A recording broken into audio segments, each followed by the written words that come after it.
the market is unpredictable. And even in a trending market, if you look at all the days in a long trend and you count up the days that ended up and the days that ended down, they're going to be about even. It's a 50-50 shot, even in a trending market.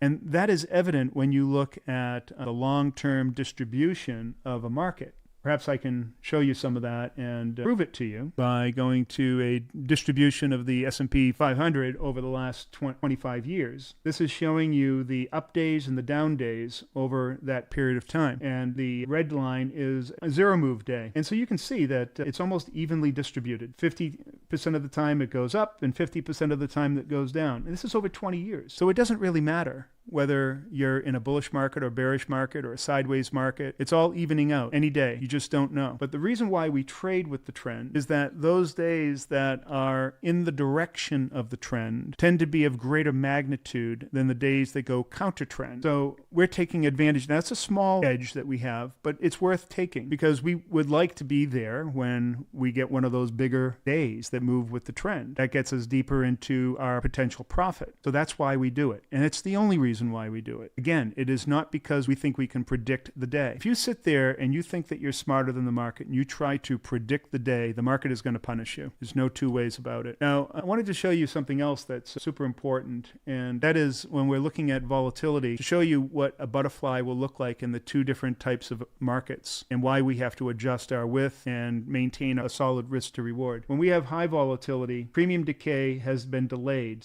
leaving a lot of potential premium to collect. And so your butterfly will sit higher and give you more profit potential and less risk and lower gamma. When I say lower gamma, let's look at the next slide. This is showing you the gamma of the trade. So high volatility is giving you a better opportunity so you can go wider. And lower volatility, most of that premium has already decayed. And so you have less potential and so you have more risk and higher gamma. This is why we use the VIX chart to adjust our width. So now you know why. You're going to learn all of this when you join our service, and you're going to become expert in understanding the nature of volatility. Now, in terms of the trend, as I said, we just want to be on the right side of the trend when those bigger moves come. And so that's why we trade with the trend. How you do it doesn't matter. You can use any of these different methods. You can use Markov, you can use a Hull suite or any moving average, or trend lines, whatever you like. It doesn't matter. I used to use what I call the fuzzy eye method. I would squint my eyes and then see which way the market's going, and that's the way I would do it. Most people didn't understand that, but that's a form of stochastic resonance.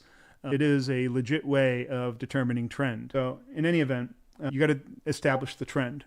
In this case, we know where the trend is going. Let's take a look at the trend, and we can see very easily. I'm just going to look at TradingView again. I don't think there's any question over the last few months, last couple of months, which way we're going, right? And actually, if you go even further out, you can see clearly that we're really on another long reach, moving higher and higher. That's been the nature of our market. But as I said, go and count all these days, all the red and green days, and you'll find that even in any trend, it's about a 50-50 shot. That's why we get that normal distribution.